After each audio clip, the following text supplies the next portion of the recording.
Good morning, peer runners. Welcome aboard the inaugural episode of Morning Brews and Cruise News. I'm your captain, Trevor Shelby, here to navigate you through the vast ocean of cruise news. But first, let's kick off our day with a warm cup of Joe and a dash of sea breeze. Remember, we're not just about the destination, but the journey. So let's set sail together on this beautiful morning.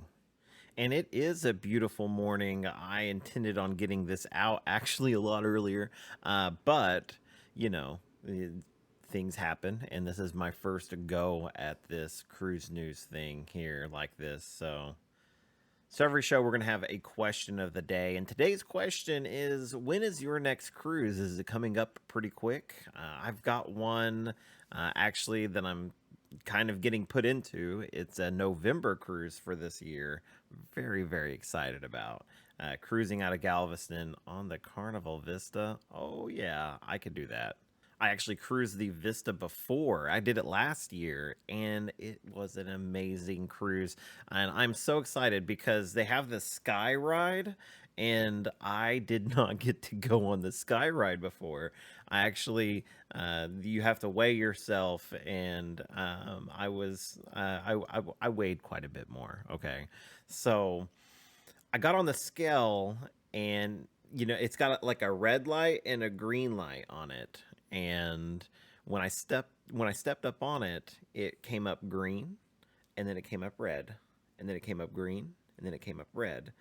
And the attendant looked at me and goes, "You can't go." And I was like, "No, no." It was like so close. I was like on the line. I swear, I could have like ran up and down the steps a few times, like like I used to do it back at my wrestling days. But yeah, it wasn't worth it. I was just not gonna worry about it, and plus it was humiliating. So I didn't want to go through that again. But I did get to see my wife go on the sky ride, and it looked like a lot of fun. And so I'm excited because this will be my first go of it, and I just can't wait. So today we are drinking Seattle's best coffee. It's their breakfast blend. Now I will say I'm not the most avid coffee drinker, so I've actually never had Seattle's best before. And I know it's a pretty big brand, but yeah, I've never really tried it. So it is described their Seattle's best breakfast coffee blend is the Seattle's best coffee breakfast blend coffee. Say that three times fast. It's described as vibrant and crisp with smooth citrus notes that give a hint of extra brightness to the morning. So here's to you, Seattle's best. Let's give this one a try. Okay, I like it. I like this one a lot. I will add you Seattle's best to the rotation of coffees that I have weekly here. Oh man, I will give that a solid 7.5 out of 10. That's a really good coffee. That is a really good coffee. Now, if you're wondering about my rating score, uh, if you ever watch the podcast, it's a little crazy. I just do. I'm just gonna if you watch our podcast, man, it Carnival Cruising Podcast always we created the most nonsense rating system. We put it like um oh, it's like on a scale out of 10, but it's like would not recommend. So 10 out of 10 would not recommend. That means it's absolutely terrible. And then like 0 out of 10 would not recommend means it's absolutely great. It's one of those rating systems that like some people really get and some people don't. And I'm one of those people that don't because it's it bothers me. So I like to make, nonsensical ones, out of 1,000. So this is a 722, but anyways. All right, so now we're selling into our cruise news breakdown. First up, we have some exciting news from the Carnival Cruise Line. They've introduced a new elevator technology on their newest ship, the Carnival Venetia. It's actually in New York right now, and my friend Amanda got to go and see the ship, and I'm so jealous because she got pictures with Jay Leno, and oh my goodness, would I have loved to have been there. But anyways, about the elevators. They've introduced this new elevator technology to solve the common problem of crowded elevators. So what you're going to do, you walk up and you're going to select which floor you're going to go to by hitting the number on the floor as many times as many people are going. And so the elevator will know that, hey, there's 4 people that need to go to floor 10, and it will know that currently in elevator 2 there's 10 people in there already. It can't stop and pick up more people, so it's going to bypass you, and then it's going to bring you an elevator that can take your group of 4 to deck 10. This is something that I'm kind of intrigued about, and I've heard some good reviews, bad reviews, and so I don't know if it creates longer wait times or what, but this is intriguing because one common problem with cruising today is that you get on an elevator and like you're hitting that button, and like there are so many times it opens up and it's just like you could not fit another person in there if you tried, and if you did, it would be so uncomfortable. So this is one of the reasons when I was on the Carnival celebration just a few weeks ago, I only used the elevator 5 times. 5 times. There's 18 decks. So I got a lot of exercise in on that cruise. But I am very interested in hearing more about this elevator technology and kind of seeing it for myself. Next up, we have major itinerary changes from Norwegian Cruise Line. They've actually announced cancellation of their stop at Valdez, Alaska on their cruises on board the Norwegian Spirit. This has sparked rumors about Valdez being permanently scrapped from the ship's routes. This is actually pretty interesting, and we'll present more on this once we know just a little bit more and it's less speculation.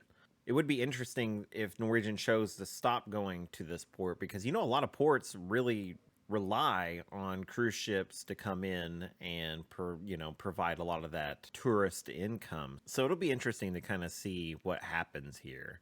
Some other interesting Carnival cruise related news: the Carnival Mardi Gras and the Carnival Horizon actually docked at Curacao, and they unloaded 11,000 plus cruise guests. That's amazing. That is really, really cool news. I was on the inaugural sailing of the Carnival celebration that went to the ABC Islands, and I actually got to visit Curacao, and I will say, it is a lovely, lovely stop, and I highly recommend it, actually.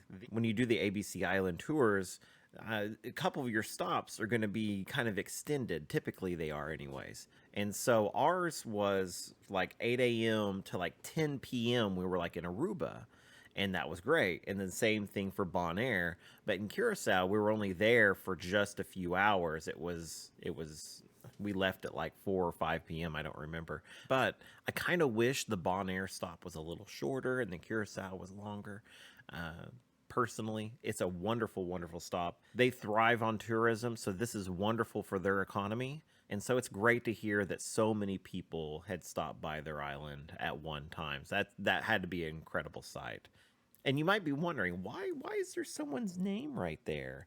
That's Tanya. Tanya is our latest subscriber to Peer Runners, and I want to thank you, Tanya, so much for doing so. When you subscribe, you have a chance of ending up on our morning show, so there you go. That changes from time to time, and sometimes it changes during the episode because it's a live counter. So if you hit the button and I'm doing this live or I'm recording this, it will change it. So it's kind of interesting. But I want to thank you, and I want to thank everybody for subscribing. Thank you so much. Now to our last bit of news. The National Transportation Safety Board, or the NTSB, has conducted a thorough investigation and recently released a report on the incident when the Royal Caribbean's Radiance of the Seas had a bit of a mishap in Alaska when it crashed into the cruise terminal pier. This incident caused significant damage to the terminal pier and minor hull damage to the ship, disrupting larger cruise ship traffic to that terminal for the rest of the 2022 season. Now, according to the report, a chain of errors led to that collision. The master of the Radiance of the Seas, along with his crew, requested to moor and unmoor the ship to help get familiar with the Alaskan port. However, during the approach, they relied heavily on incomplete electronic navigational charts and began the ship's rotation too close to the pier. And adding to the confusion, the terminal had actually undergone a substantial extension, but this information was not adequately communicated to the Coast Guard and the National Oceanic and Atmospheric Administration, and as a result, it was absent from those navigational charts. So this mishap caused about $2.1 million in damages to the cruise terminal alone, and then larger impacts with the amount of cruisers that were able to actually visit the area. And it's interesting to see, where this kind of lies, because is it the cruise line's fault that they were using data that was inaccurate, or is it the pier's fault who did not update said information? To me, I'm kind of wondering if this lies a little more on the pier than the cruise line itself, but we will learn more as time goes on. Now let's put our compass towards the heart of the show, the Cruising Community Spotlight. This is where we celebrate you, our fellow pier runners, and your passion for cruising. For inspiring stories and memorable experiences, this segment is all about sharing the love of the seas and other creators. And so today I would like to spotlight Have Luggage Will Travel, not just because Amanda is my personal travel agent, but because they are doing a fantastic series on the family reunion group cruise that happened on the Carnival celebration just a few weeks ago, and they're going day by day, showing everything that happened. I'm featured in it. That's so wonderful.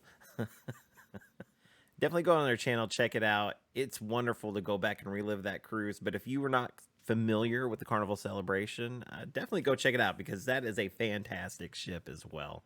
Now, as we dock back in the port here, I want to thank you guys for sailing with us on Morning Brews and Cruise News. Remember that every day is an opportunity for adventure, whether it's exploring new coffee blend or discovering the latest in cruise news. So keep your spirits high and your mugs full until our next journey. Smooth sailing, pier runners.